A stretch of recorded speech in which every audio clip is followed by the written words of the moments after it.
Professional machine है। ये machine छोटे से छोटा सबूत ढूंढने में भी सक्षम है, जैसे कि माइक्रोब्स जो अक्सर धूल में मिल जाते हैं। और ये जो मशीन है ना, इस कमरे में छोटा से छोटा जो डस्ट पार्टिकल होगा ना, छोटे से छोटा, उससे उस जैकेट वाले आदमी का पता बता देगी जो इस कमरे में मौजूद था। बहुत बढ़िया।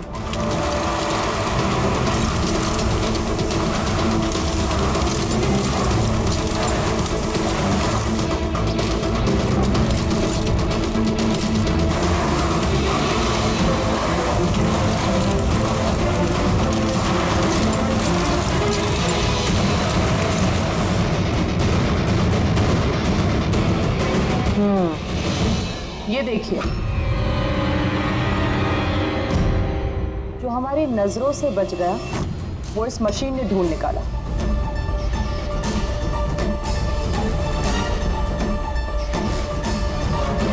ये तो कोई नाखून लगता है। वो भी नेल पेंट लगा हुआ, डेफिनेटली कोई औरत का है। मगर सर यहाँ कैसे? शायद भागा दौड़ी हाथापाई में किसी चीज से ठोकर लगी होगी और नाखून यहाँ पे रह गया। घर वालों का पता करो, इनमें से तो किसी का नहीं।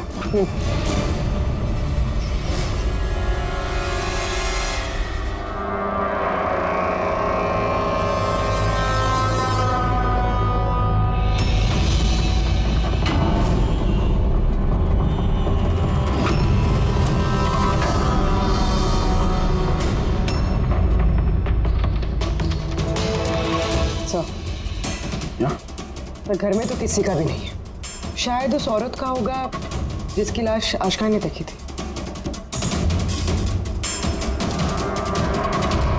लगता तो ऐसा ही है।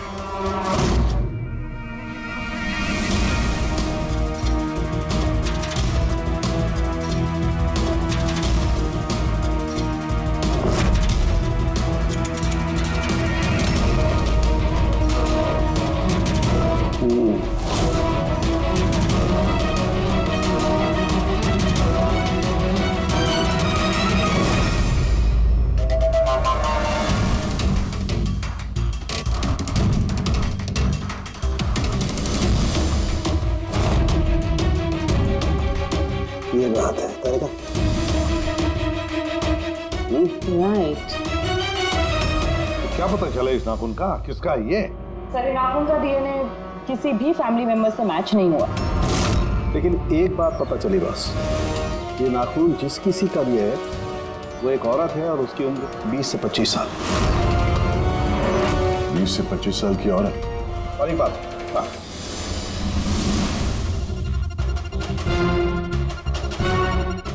ये जो बारीक बारीक सफेद सफेद कण देख रहे हो ना, ये high percentage of high and है। नाखून में सुनो, कोई औरत जगह दिखती है? हाँ, घर परिवार की नहीं, बाहर की है। सर, कोई बाहर वाली वहां पे आई है तो किसी कार, ऑटो, टैक्सी वगैरह ही किया होगा। हाँ, पता लगाना पड़ेगा रिक्शा वालों से, टैक्सी वालों से कि क्या उनमें से किसी ने उसे घर पर छोड़ा है क्या।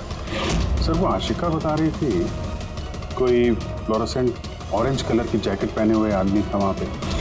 बेहोश होने से पहले मैंने दरवाजे पे एक फिगर को देखा जिसने ऑरेंज फ्लोरोसेंट जैकेट पहन रखी थी। वो कौन है, कहाँ से आया, कहाँ गायब हो गया, उसके बारे में ही पता लगाना पड़ेगा। और सर, जितने ड्रग पेडलर्स हैं उनसे भी पता करना पड़ेगा कि कितनी औरतें ये हाई एंड लेती हैं। अभिजीत, एक काम करो, रिक्शा वालों से, टैक्सी वालों से पता लगाओ कि किसी ने इस औरत को घर पर छोड़ा था क्या, और मिसिंग पर्सन रिपोर्ट भी चेक करो। बताया जाओ, शहर में जितने भी ड्रग पेडलर्स हैं ना, सबसे जाकर पूछताछ करो। देखो क्या वो किसी ऐसी औरत को जानते हैं जो हाई क्वालिटी इस्तेमाल करती है, और हम जाकर उन घर वालों से मिलते हैं, देखते हैं क्या कर रहे थे, कहाँ गए थे इस हादसे के वक्त।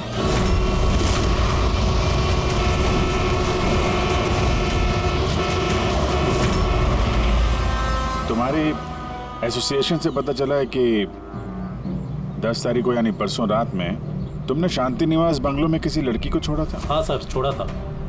कितने बजे की बात है? सर, लगभग 1 बजे की बात है, उसी बंगलों में। सर, बहुत नशे में थी वो और बार बार अपने हस्बैंड को गाली दे रही थी। अच्छा, जी सर।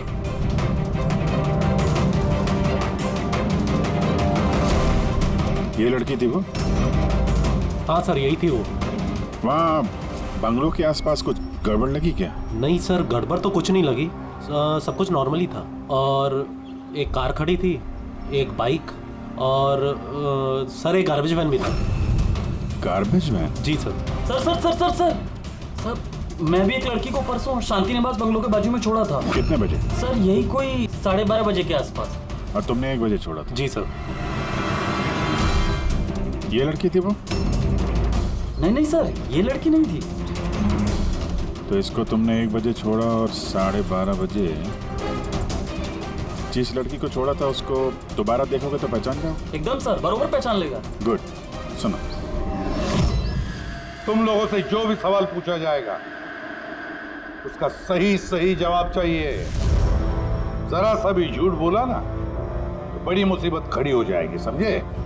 सर झूठ बोल के जान आफत में नहीं डालनी है हमें। तो फिर बताओ, जिस दिन बकुल का खून हुआ उस दिन क्या चेतन तुम्हारे होटल में था? जी सर, वो होटल में थे और उन्होंने सारा समय क्लाइंट के साथ बिताया। उन्होंने क्लाइंट के साथ डिनर भी किया। अच्छा, तो ठीक है, क्लाइंट के सारे डिटेल्स चाहिए हमें, और उस दिन का सीसीटीवी फुटेज भी। शीना, कीर्ति की माँ को फूड पॉइजनिंग क्यों हुई? खाने में क्या मिलाया था? मैंने तो कुछ भी नहीं मिलाया था। आंटी जी तो बाहर गई हुई थी। जब वो वापस लौट के आई उनकी तबीयत खराब थी। सर नितिन और सिया दोनों सारा दिन शादी में ही थे। पूछे भी नहीं बता रहे, रट्टा मार के आए हो क्या? नहीं मैम, जो सच्चाई है वही बता रहा हूँ। 11 बजे फंक्शन बंद करा दिया था हमने। इसके बाद में नितिन और सिया वो लोग कहाँ गए? फिर वो दोनों अपने रूम में चले गए सर।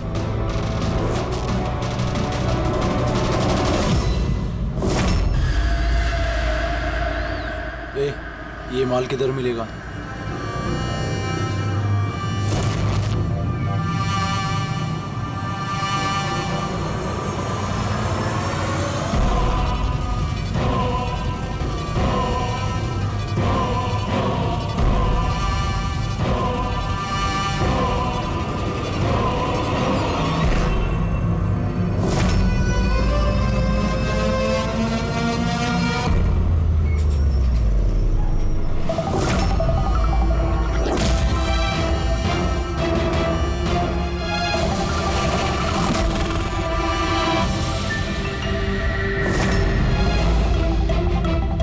माल चाहिए।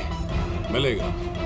कितना चाहिए और पेमेंट कैसे करेगा? पेमेंट माल इस्तेमाल करने के बाद। माल इस्तेमाल करने के बाद? भागने के बारे में ना सोचना भी मत। मेरे पास हर एक क्लाइंट की ना कुंडली है, कुंडली, और उस कुंडली में लिखा है कि मेरा क्लाइंट ओवरडोज से मरेगा या मेरी बंदूक की गोली खा के। मगर तेरी कुंडली में लिखा है जेल जाना। उन सब औरतों के फोन नंबर चाहिए हमें जिन्हें तुम ड्रग सप्लाई करते हो। जल्दी लाओ।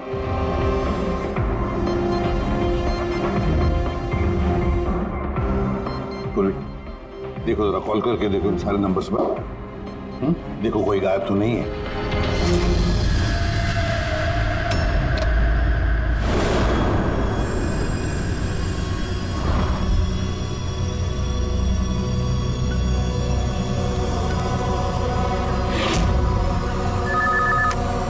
हेलो। हाँ जी, मैं सोनारिका से बात कर सकती हूँ? देखिए मैम, सोनारिका जो है 2 दिन से यहाँ काम पर नहीं आ रही है। क्या? और जिसकी वजह से हम लोग भी परेशान हैं। 2 दिन से? ठीक, थैंक यू। सर, डायरी में जो फोटोज थी उनमें से ये वाली लड़की गायब है। इसका नाम सोनारिका है और ये एक बार में काम करती है। हाँ। 2 दिनों से गायब है। ये सोनारिका, ये तुम्हारी क्लाइंट है? हाँ सर। इसी लड़की को छोड़ा था तुमने? हाँ सर, यही थी, यही थी। आशिका ने इसी को देखा होगा। बकुल के परिवार वालों को अंदर देख रहा हूं। जरा ध्यान से देखिए ये फोटो। ये वो लड़की है जिसकी लाश आपके घर से मिली थी। आप लोग जानते हैं सर? हाँ? नहीं सर। अब मैंने देखा है इसे बकुल भैया के साथ 2 महीने पहले। बकुल भैया के साथ 2 महीने पहले? कहां पर देखा था? एक होटल के बाहर, और भैया ने कहा कि ये उनकी क्लाइंट है। सर, एक ड्रग एडिक्ट बार में काम करने वाली लड़की के साथ बकुल था और इनसे झूठ बोल रहा था कि क्लाइंट है। क्यों झूठ बोला उसने?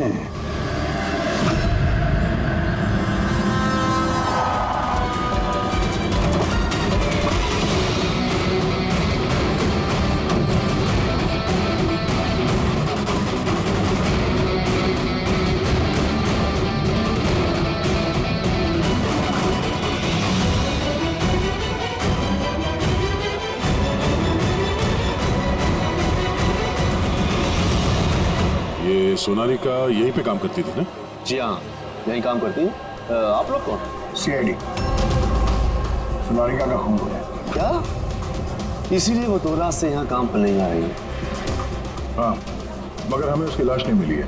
और इसके साथ साथ ये बकुल नाम का आदमी है, इसका भी खून हुआ।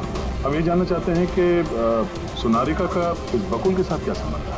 संबंध के बारे में तो नहीं पता, लेकिन हाँ, ये आदमी कभी कभी हमारे बारे में सोनालिका को लेने आता था। फिलहाल आपको इसके बारे में ज्यादा जानकारी तेजी ही दे सकती है साहब। ये तेजी कौन है? सर, ये है तेजी। तेजी, सोनालिका तुम्हारी दोस्त थी। ये बताओ कि इस आदमी के साथ सोनालिका का क्या संबंध है? सर, सोनालिका का बकुल के साथ अफेयर चल रहा था। बकुल उसके सारे रईसों वाले खर्चे उठाता था, पर उसको हमेशा बकुल से कुछ ना कुछ शिकायतें रहती थी। कैसी शिकायत रहती थी? वो कहती थी कि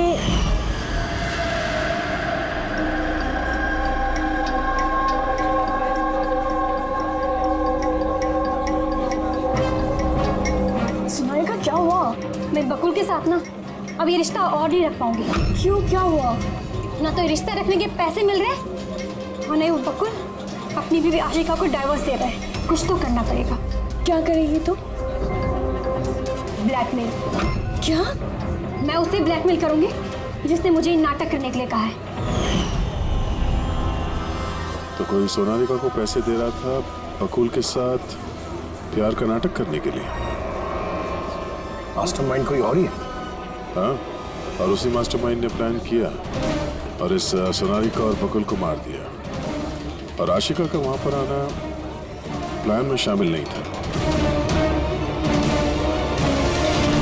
समझ में नहीं आ रहा है कि ये बकुल अपनी फ्लाइट छोड़कर घर वापस क्यों आया? और सर, अगर खूनी को बकुल की गर्लफ्रेंड को मारना ही था तो कहीं और भी मार सकता था। वहां घर पे क्यों किया? तो शायद खूनी को पहले से पता था कि बकुल के घर में कोई नहीं, इसीलिए उसने धोखे से सोनालिका को वहां पे बुलाया और उसी समय बकुल और आशिका वहां पे पहुंच गए होंगे। ये हो सकता है। तो सर, लाश को घर से बाहर कहाँ लेके गए होंगे और कैसे? क्योंकि बकुल के घर की सारी गाड़ियां तो पहले से बाहर थी। खूनी अगर चाहता है तो क्या लाश के टुकड़े करके वो सूटकेस में भी ले जा सकता है, या फिर लाश के टुकड़े करके वो प्लास्टिक के थैलियों में भी डाल सकता है। कचरे की थैलियां हैं प्लास्टिक की। हाँ सर। एक कार खड़ी थी, एक बाइक, सर एक गार्बेज वैन भी था। क्या? रात के 1 बजे? रात के 1 बजे बंगले के बाहर एक कचरे की गाड़ी खड़ी थी? इसका मतलब है सर ये खून प्लांट था। ये खूनी गार्बेज वैन लेके आया था लाश को ठिकाने लगाने के लिए। और सर, ये फ्लोरेसेंट ऑरेंज कपड़े गार्बेज वैन वाले उसके पहनते हैं। सर, चेतन जिस कंपनी के बिजनेस डिनर पे गया था, ऐसी कोई कंपनी रजिस्टर्ड ही नहीं। मेरी बिजनेस मीटिंग थी होटल किड्स में। और कीर्ति की माँ ने बाहर कुछ भी नहीं कहा। मेरी मदर बांद्रा रहती है। उनको अचानक फूड पॉइजनिंग हुआ था, मैं उनके पास ही गई थी। फिर भी उसे फूड पॉइजनिंग हो, ठीक है। ये भी पता लगाना चाहिए कि जिस रात बकुल और सोनालिका का खून हुआ, उस रात खंडाला से कोई टैक्सी या प्राइवेट गाड़ी आई थी क्या बंगले पर? माँ की बीमारी के बारे में सच सच बताओ। उनकी मेड शीना का कहना है कि उनकी जो भी हालत थी घर के खाने की वजह से नहीं हुई। हाँ, ये सच है। उन्होंने घर का खाना नहीं खाया था, बल्कि वो तो ये बता रही थी कि वो ड्राइवर के साथ बाहर गई थी और कार में उन्होंने कुछ दवाई खाई थी। दवाई खाई? हाँ, हमारे ड्राइवर अमन का भी यही कहना है। तुम्हारा ड्राइवर अमन का? सर, उन सभी ड्राइवरों को साथ में लेके आया हूँ जो गार्बेज वैन चलाते थे। हमें एक गार्बेज वैन के बारे में पता चला है जो आधी रात को सड़क के बीचों बीच खड़ी थी, जिसमें लाश डाल के ले जाया गया। वैन का पता चल गया? सर्विलेंस कैमरे में वो वैन साफ साफ दिख रही है हमें। क्यों?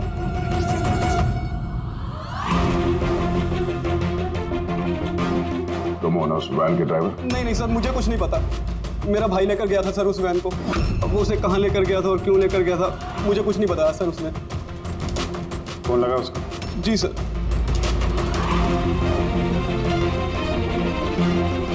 हेलो अमन, कहाँ है तू?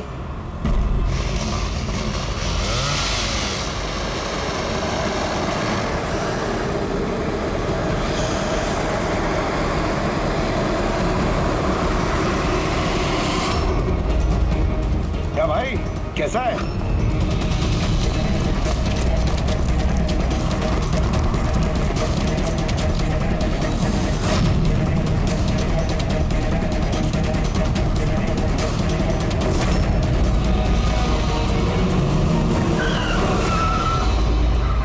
सर, मैं सच बता रहा हूँ, मैंने तो जो कुछ किया उस फोन कॉल की वजह से किया था जो बकुल सर के बंगले से आया था। किसने फोन किया था बकुल के बंगले से? मैंने उसे कभी देखा नहीं है, सिर्फ उसकी आवाज़ सुनी थी। औरत थी आदमी? सर, कभी कभी तो औरत की आवाज़ में फोन आता था और कभी आदमी की आवाज़ में। सर, ये जो कोई भी है ना, ये बकुल के घर वाला ही। हाँ, मगर तूने ये सब किया क्यों? कोई फोन पे कुछ भी बोल देगा तू कर देगा? हाँ? सर, मुझे लालच दिया गया था सर कि मेरे 5 लाख के कर्जे को चुका दिया जाएगा अगर मैंने उनकी बात मानी तो। सर, मैं लालच में आ गया था, मगर मैंने कोई खून नहीं किया सर। मैंने तो सिर्फ लाश को टिकाने लगाया था सर। लाश का?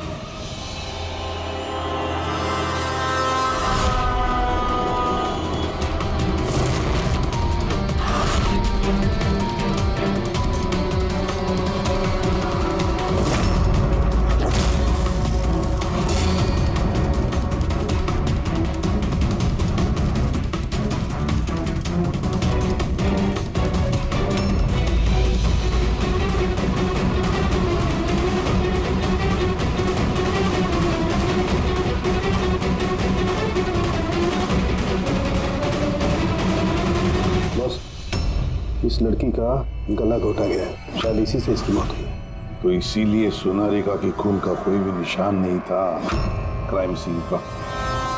और उसके पैर के अंगूठे का नाखून भी उखड़ा हुआ है।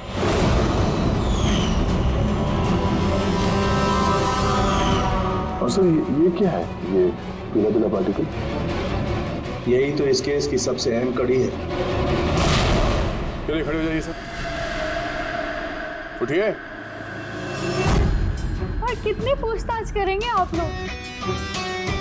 सब कुछ तो बता दिया हमने। इस बार कोई पूछताछ नहीं होगी, आप सभी का नार्को टेस्ट होगा।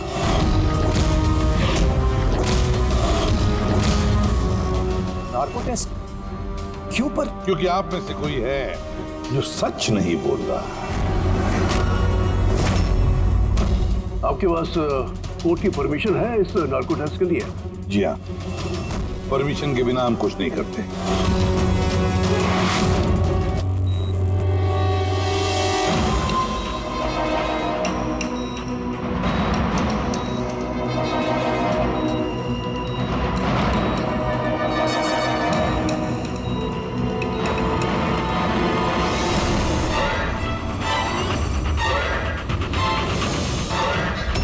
नींद आ रही है? जो मैं आपको बोलूंगी उसका सही सही उत्तर दीजिएगा, ठीक है? सोनारिका को जानती हो? हाँ। बकुल का अफेयर था सोनारिका के साथ, ये भी जानती है आप? हाँ, मुझे दोनों पे शक था। क्या आशिका ने सोनारिका का खून किया है? आशिका जानती नहीं थी सोनारिका को, तो खून कैसे करेगी? अभी आपको नींद आ रही है? हाँ। सोनारिका को जानते हो? नहीं। बकुल का अफेयर था सोनारिका से, ये जानते होंगे आप? नहीं। क्या आशिका ने सोनारिका का खून किया है?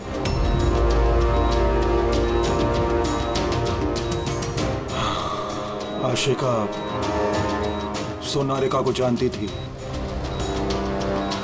आशिका ने ही बकुल और सोनारिका का खून किया है। उसी ने ये खून की साजिश रची थी। आशिका की हरकतें कुछ दिनों से काफी अजीब थी। ये बात मैंने बकुल को बताई थी। क्या हुआ सर? हुआ कुछ नहीं नितिन, सिर्फ इतना बताना था कि ट्रुथ सीरम के असर से इंसान सिर्फ उतना ही बताता है जितना उसे पूछा जाता है, ज्यादा कुछ नहीं बताता। अब बात यह है कि इंसान का दिमाग अपना मेमोरी शेयर करता है पर ओपिनियन नहीं देता, जैसे तुमने अभी दिया। अब सारी असलियत फटाफट बता दे, वरना असली वाला सीरम देना पड़ेगा तुझे। असली ट्रूथ सीरम मतलब ये कि हमने जो सीरम दिया था वो ट्रुथ सीरम नहीं था, ग्लूकोज का इंजेक्शन था। What? शक तो हमें तुम पे पहले से ही था, लेकिन सारी सच्चाई तुम्हारे मुंह से सुनना चाहते थे। नितिन, सब कुछ तुमने बड़ी सफाई से, बड़ी चालाकी से किया था, लेकिन सोनारिका के चेहरे पर जो हल्दी लगी थी ना, उसने तुम्हें पकड़वा दिया। वही हल्दी जो शादी के वक्त तुम्हारे हाथ में लगी थी। ये पीला पीला पार्टिकल दरअसल हल्दी है, और इस हल्दी में आटा और तेल भी मिला हुआ। आटा, तेल, हल्दी। चेहरे पे हल्दी नहीं है, सिर्फ यहाँ कदम के पास। कहाँ से आई होगी ये हल्दी? सर, सिया बता रही थी कि वो लोग खंडाला गए थे शादी के लिए, और वहां पे हल्दी के रस्म में शामिल भी हुए थे वो लोग। बकुल 500 करोड़ का एम्पायर चला रहा था, वो एम्पायर जो मैंने सेटअप किया था, लेकिन वो मुझे ही उस एम्पायर से बेदखल करने की फिराक में था। तो फिर उससे बात करते थे, उससे समझाते थे। बात करने की कोशिश की थी सर, कई बार कोशिश की थी, लेकिन वो सुनता तब ना। भाई था वो मेरा, मैं नहीं मारना चाहता था उसे, लेकिन वो पूरा एम्पायर अपने नाम पे करवाना चाहता था। इसीलिए फिर मैंने भी एक प्लान बनाया। क्या प्लान बनाया?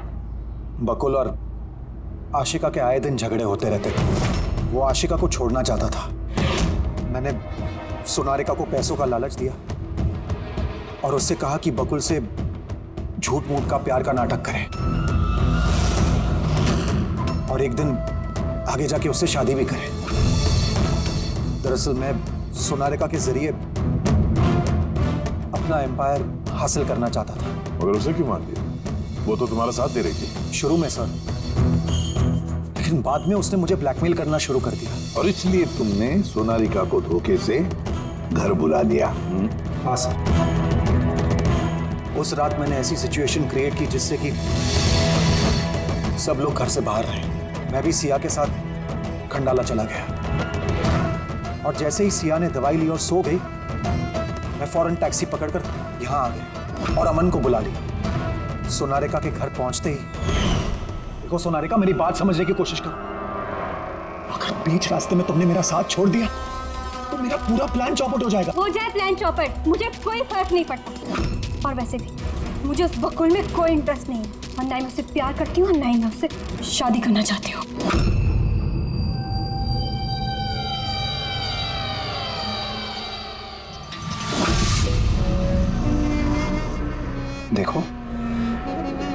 अगर तुमने मेरा साथ नहीं दिया तो बहुत पछताओगी, बता रहा हूं मैं। धमकी दे रहे हो तुम मुझे? धमकी दे रहे हो तुम मुझे?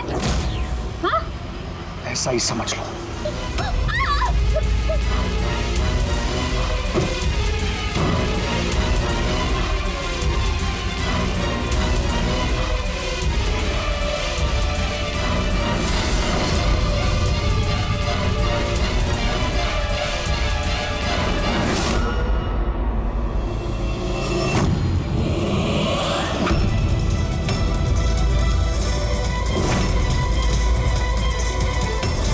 भैया बकुल, ये क्या किया आपने? नहीं, ये सोनालिका मुझे फंसाना चाहती थी। मैं पुलिस को बुलाऊंगा। बकुल, बकुल, बकुल। बकुल!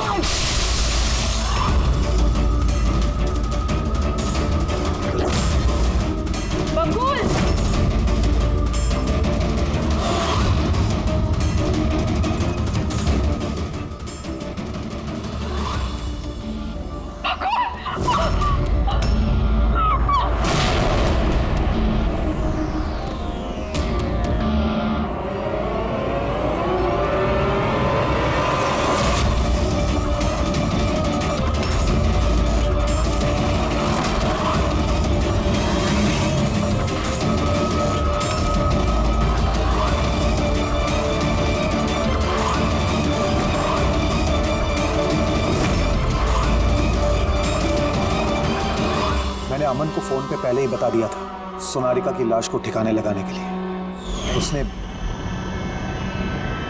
उसने बिल्कुल वैसा ही किया।